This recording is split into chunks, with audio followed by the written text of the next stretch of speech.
Assalamualaikum warahmatullahi wabarakatuh. Salam Om Swastiastu, Namo Buddhaya, salam kebajikan. Perkenalkan, kami dari kelompok 17 kelas 12 MIPA 3 Sejarah Indonesia dengan guru pembimbing kami yaitu Ibu Dera Haji Malasuyanti. Dengan anggota kelompok yaitu saya Rahmanto absen 26 serta rekan saya Yosia Christian kelas absen 36.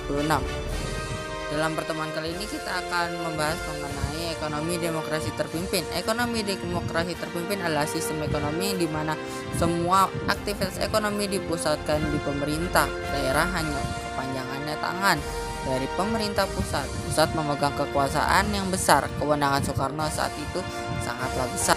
Ada beberapa masalah yang terjadi pada masa ekonomi demokrasi terpimpin, yakni adanya ekspor, impor, dan investasi yang merosot, menipisnya cadangan devisa, inflasi mencapai ratusan persen, serta harga kebutuhan pokok yang mahal.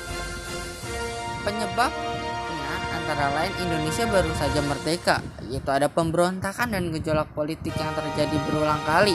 Indonesia berkonfrontasi dengan Malaysia dan negara-negara barat. Anggaran negara dihamburkan untuk proyek politik Presiden Soekarno serta kebijakan yang dikeluarkan gagal. Dengan penuh kegentingan saat ini saya akan presentasikan mengenai bagaimana kondisinya demokrasi masa terpimpin ini. Nah, dimulai dengan pelaksanaan ekonomi terpimpin sebagai awal berlakunya hero ordering ekonomi ini.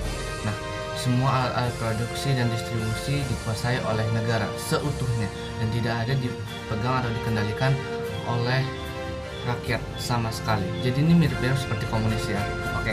Nah, peranan pemerintah dalam kebijakan dan kehidupan nasional dalam ekonomi nasional itu benar-benar menonjol dan semuanya atas nama negara dan bukan atas nama personal. Jadi semuanya benar-benar dikendalikan oleh negara. Nah, kemudian pengaturan ekonomi berjalan sesuai dengan sistem komando. Jadi semuanya berjalan dengan menggunakan perintah komando. Jadi kalau tidak sesuai dengan komando akan menyebabkan terjadinya sesuatu hal yang tidak sesuai dan akan ditindaklanjuti secara hukum. Nah, sikap dan kemandirian ekonomi menjadi dasar kebijakan ekonomi. Nah, di sini artinya bahwa pemerintah ingin agar rakyat Indonesia itu tidak bergantung pada orang lain, tidak bergantung pada ekspor impor. Nah, namun bisa berdiri untuk diri sendiri. Namun keburukannya ialah negara ini semua harus provide by negara sendiri, jadi bukan atas nama personal. Baik. Nah, dampak yang terjadi pada saat itu ialah ekonomi menjadi semakin semraut. Nah, ekonomi berubah dan kenaikan barang menjadi sangat parah.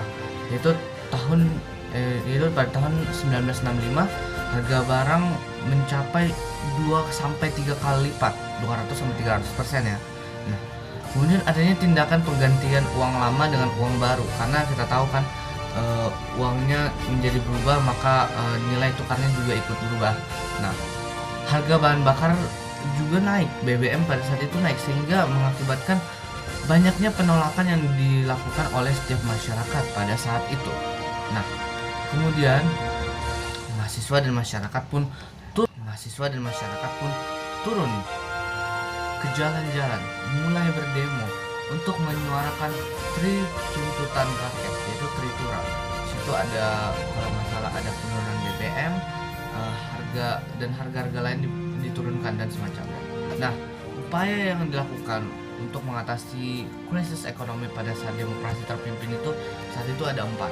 Yang pertama itu pembentukan Badan Perancangan Pembangunan Nasional, atau Bappenas. Nah, ini dibuat untuk membentuk strategi yang tepat saat agar Indonesia tidak terlalu semakin terjerumus dalam kesengsaraan saat itu.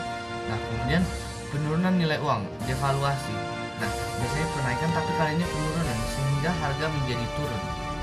Kemudian pembentukan deklarasi ekonomi atau DEKON. Nah, deklarasi ekonomi ini menjadi sebuah tonggak untuk perjalanan sehingga keadaan ekonomi itu menjadi lebih baik. Nah, yang terakhir yaitu membuat kebijakan pemerintah lainnya, seperti dengan mengeluarkan peraturan tanggal 17 April 1964 mengenai adanya Komando Tertinggi Operasi Ekonomi atau KOTOE dan Kesatuan Operasi atau KOSOP. Hal itu digunakan untuk memperbaiki keadaan ekonomi yang saat itu sedang krisis. Sekian, terima kasih.